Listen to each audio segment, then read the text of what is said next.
Let's discuss about separation of variables by trying to solve an example which involves three different variables, which are x, y, and z. So we have here, find the complete solution of the following DE. So for the solution, the first thing na gagawin natin is to factor out z. So what's left dito is 4 plus x squared dz.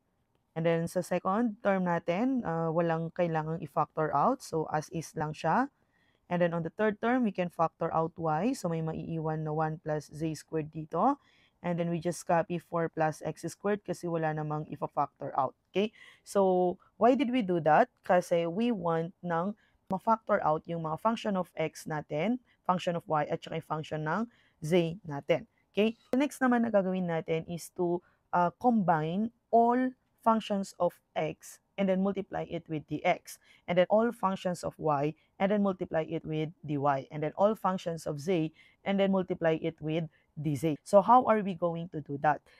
We need to multiply the whole equation by the reciprocal nung mga gusto nating matanggal per term. Okay, so sa first term, we want to remove 4 plus x squared. So, dapat may imumultiply din tayo sa buong equation natin na reciprocal ng 4 plus x squared, or that is 1 over 4 plus x squared. And then sa second term, we want to remove 1 plus z squared. That's why we need to multiply again the whole equation by the reciprocal of that 1 plus z squared. Okay? And then sa third term, we want to remove the 1 plus z squared and the 4 plus x squared.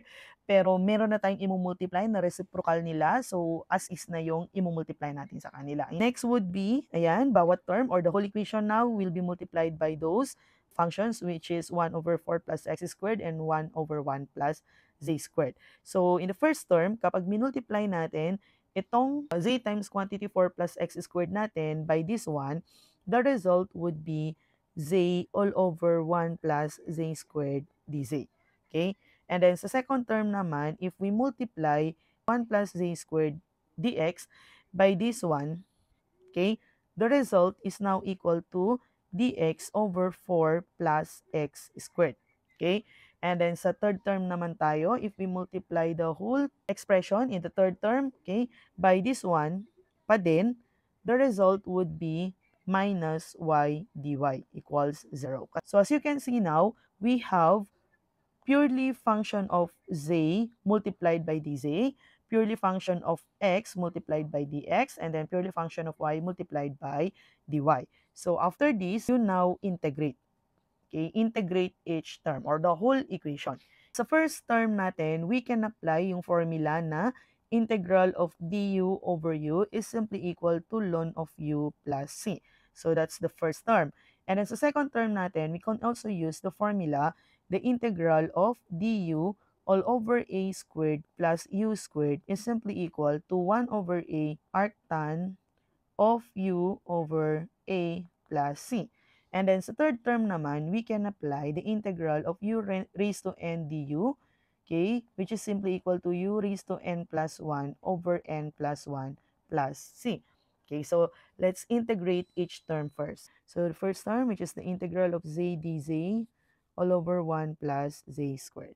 So applying this formula, we now have u equals 1 plus z squared. And then, we now have 2z dz. But, di ba, ang gusto natin sa numerator is z dz lang. So, kailangan therefore natin i-divide both sides by 2, okay, para may maiwan na z dz lang dito. At ngayon, du over 2 nang ipapalit natin sa kanya, not only du. Kasi we have the neutralizing factor na 1/2. Okay? So, ipapalit na natin si z dz ng du over 2. And then si 1 plus z squared, papalitan natin ng u. Or we can rewrite this one ng 1/2. We factor out 1/2 and then may maiwan na integral of du over u lang dito, which is actually equal to, the integral of du over u is actually equal to ln of u plus c. Okay? And then again, ang u natin is 1 plus z squared. That's why the integral of z dz all over 1 plus z squared is simply equal to 1/2 ln of 1 plus z squared plus c. Okay, so this is now the integral of the first term. Then let's now move on to the second term. we have the integral of dx all over 4 plus x squared. Integral of dx all over, we factor out 4 by 2 squared and then x squared. So if we're going to compare this one with this one, okay, we can see that RA is simply equal to 2 and RU is simply equal to x. That's why the integral now of dx over 4 plus x squared is equal to 1 over a, or that's 1 half, arctan of u over a, or simply x over 2 plus c.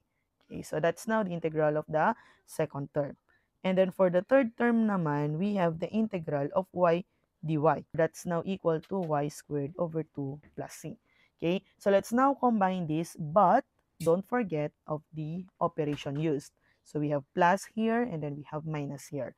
So integral of the first term is 1 half ln of 1 plus z squared. And then the integral of the second term is 1 half arctan of x over 2. And then the integral of the third term is y squared over 2, but the operation would be minus. And then all equals c. Okay? So, to make this one simpler pa, since all of the term is may nakamultiply ng 1 half, we can remove that by multiplying the whole equation by 2. So, magka-cancel out na ngayon yung 1 half at ang maiiwan na lang is ln of 1 plus z squared.